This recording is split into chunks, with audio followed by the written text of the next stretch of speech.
বিপ্লবী নারী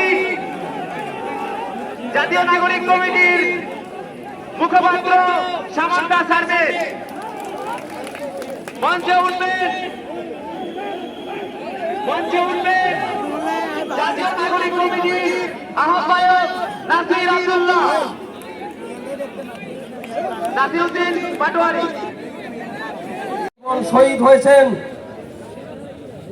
আমাদের শহীদ এবং গাজী ভাই ও বোনদের আত্মত্যাগের দায়ভার এখন আমাদের কাছে। আমাদের কর্তব্য কি?